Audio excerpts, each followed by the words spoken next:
श्री शिवाय नमस्तुभ्यम। हर हर महादेव। महादेव की कृपा आप सभी पर सदा सर्वदा बनी रहे।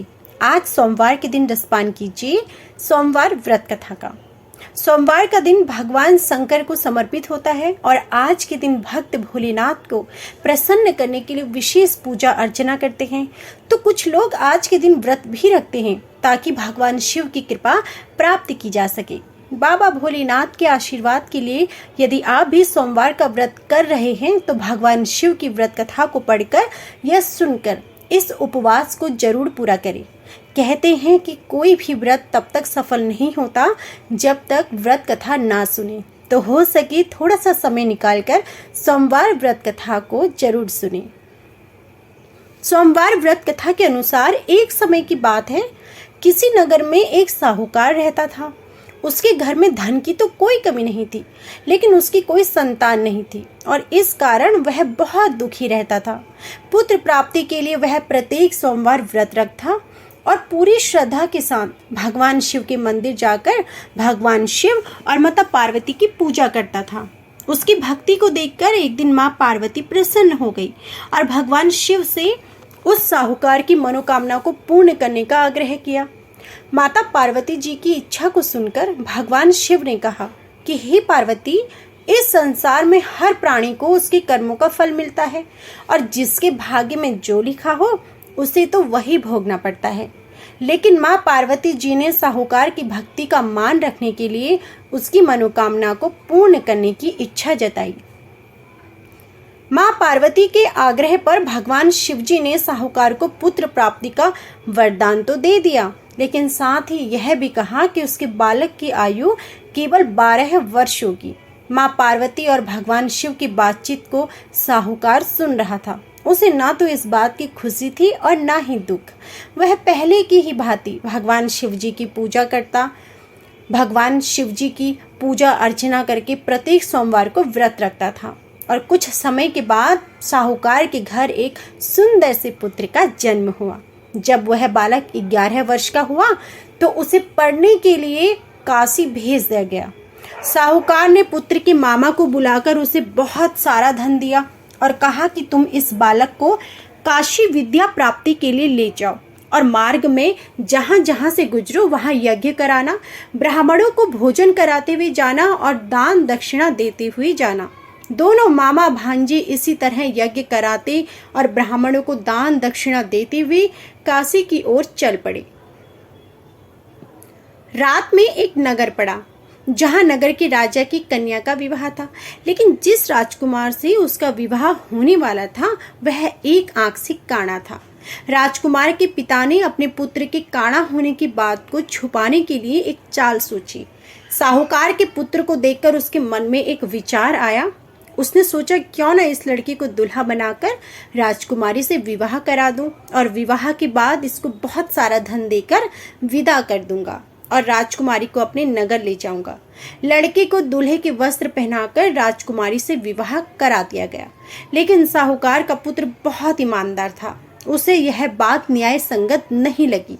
उसने अवसर पाकर ही राजकुमारी की चुन्नी के पल्ले पर लिखा कि तुम्हारा विवाह तो मेरे साथ हुआ है, लेकिन जिस राजकुमार के संग तुम जाओगी वह एक आंख से काड़ा है। मैं तो काशी पढ़ने जा रहा हूँ।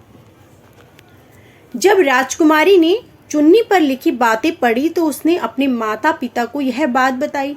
राजा ने अपनी पुत्री को विदा नहीं किया, जिससे बारात वापस चली गई।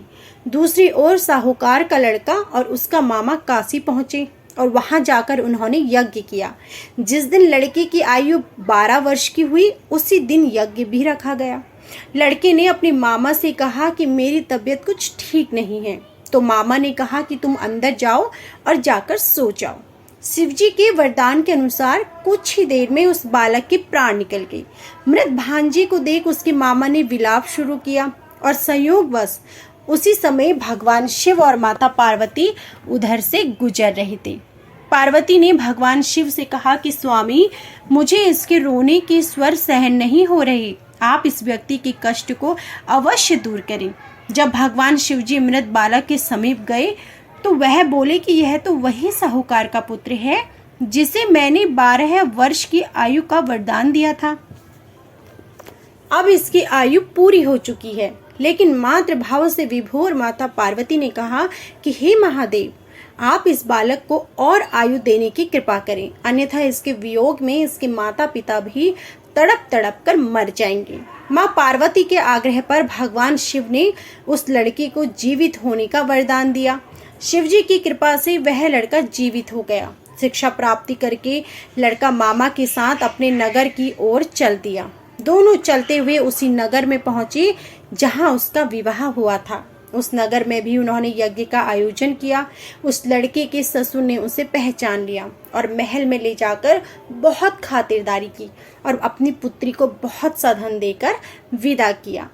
इधर साहूकार और उसकी पत्नी भूखे प्यासे रहकर बेटे की प्रतीक्षा कर रहे थे। उन्होंने प्रण कर रखा था कि यदि उन्हें अपने बेटे की मृत्यु का समाचार मिला तो वह भी प्राण त्याग देंगे। परंतु अपने बेटे के जीवित होने का समाचार पाकर वे दोनों बहुत ही प्रसन्न हुए और उसी रात भगवान शिव ने व्यापारी के स्वप्न में आकर कहा कि हे श्रेष्ठी, तुम्हारे सोमवार के व्रत को करने से, व्रत कथा को सुनने से और पढ़ने से मैंने तुम्हें तुम्हारे पुत्र को जीवित होने का वरदान दिया है और तुम्हारे सभी दुखों को दूर किया है। इस प्रकार जो भी सोमवार का व्रत करता है और इस दिन व्रत कथा को सुनता है और पढ़ता है, भगवान उसके सभी दुखों को दूर करते हैं और उसकी सभी मनोकामनाओं को पूर्ण करते हैं।